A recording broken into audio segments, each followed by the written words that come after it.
Hello guys, how are you today? So I wanted to come to you guys and talk about application and what application is best for you and your skin type. So one of the things that I like to do is kind of go over a sponge versus a brush, right? So there's so many different things that I like about each.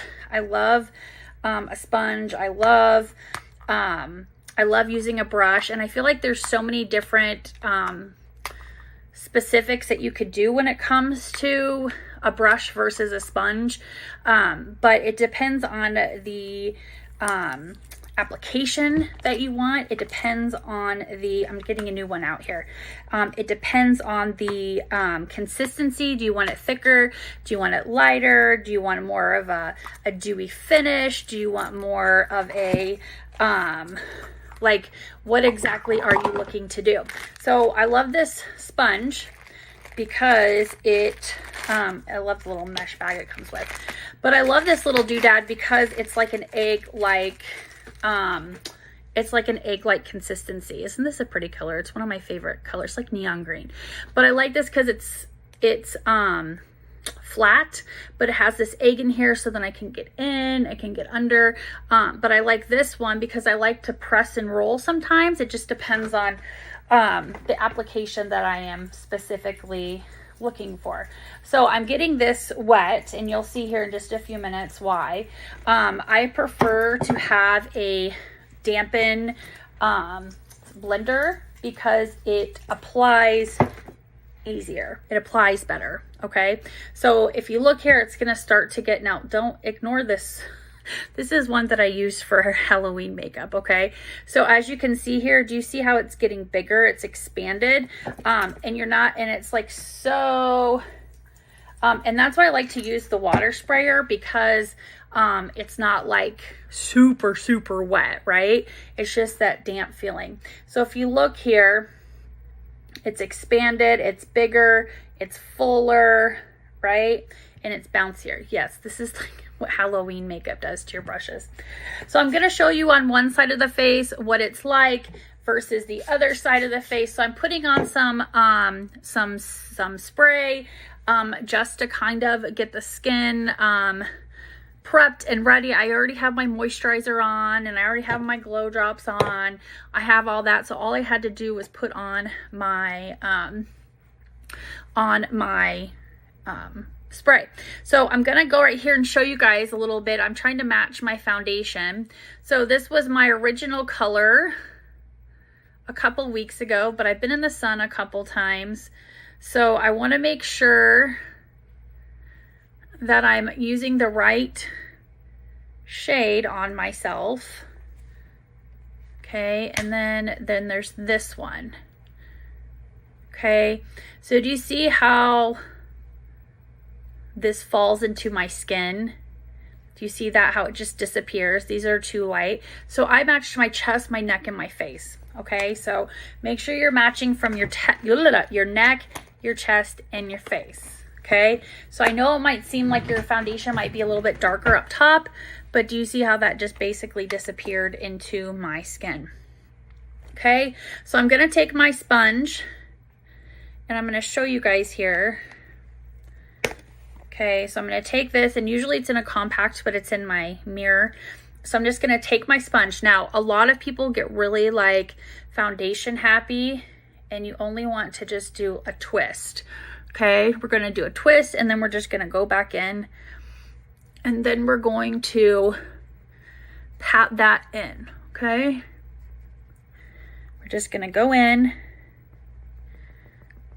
and we're just going to pat that in. Now, you don't need a lot. Like I said, it looks a little bit darker because where I'm at, I'm in a natural light. You're not, or in this light right here, but it is going to match my chest, and that's what I would rather it be, is matching to my chest than to anything. Now I do have eye sensitivity right now, so I am trying to be careful.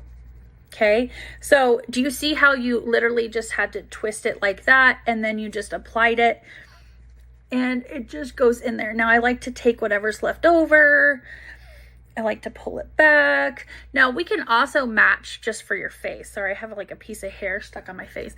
We can also just match to your face too. If you don't mind that it's not completely symmetrical, you can always match that direction, right? You don't have to match exactly how I match, right? So I always tell people that that's the beauty of this. You can do so many different ways. Now, if you have mature skin, I like to just do the press method. Now, if you have oilier skin, I like to just press and roll. Press and roll is a really great technique, okay? Press and roll is a really great technique. Now, I'm very careful around here because of my nose ring, okay? So as you can see here, the press and roll method is really good. And the patting motion. You don't have to use a lot. You don't have to apply. Now, some people struggle with application because they could potentially not be using the right kind of primer or the right kind of primer. So when you're applying foundation, especially wax base and mature skin, just across the board, you want to stay away from that silicone. I don't know if I have any with me. I used to have one handy just to kind of show, but silicone has that gel type material. It's basically like slickery. And so when you're using a wax base or any type of foundation, it'll cause that foundation just to like smear. And you don't want that. You don't want that foundation to smear. You want it to stay on nice and even and light. What I like to do now is I like to just go in with a little brush similar to this one. And I like to just set my foundation. I don't have to use tons. I'm not gonna like bake on my eye or anything like that. We're just going to pat that in there. Okay, so as you can see here, this is a great coverage just for a sponge. Okay, sorry, I thought I was gonna, without a doubt, whenever I put foundation on, I have to itch my nose. Anybody else have that problem? Whew. Whew. It gets like tickly. Okay, so that is the sponge application. Now, what I'm gonna do now is I'm gonna take this brush. This is my painter's brush. And I'm gonna show you how I apply this. Now, if you're the type that likes to have things a little bit lighter, okay, you can use this sponge method or this brush method. You don't have to use as much. I like this one. And you can also do a thicker coat. I find that with the brush, I can make things bigger in some places and things lighter in other places. Okay, so I'm just gonna just kind of pat it around.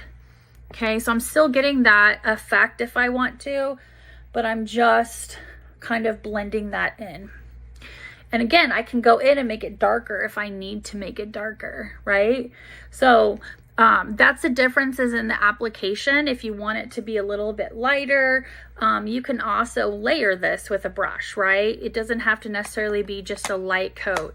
And then I would just go in and I would set it like that. Okay, and then you have your two applications, right? So hopefully that was helpful. I know some of you guys have come to me and you're like, oh my gosh, which way do I apply my foundation? And that's how I would suggest, I guess like that's the way I would suggest with application, okay? Now, obviously I'm not going out uneven like this. So I'm just curious, what side application do you like better? Do you like my left side, or do you like the right side? Like, which side do you like? Which one do you prefer? So just put it in the comments, and I hope this was helpful for you guys.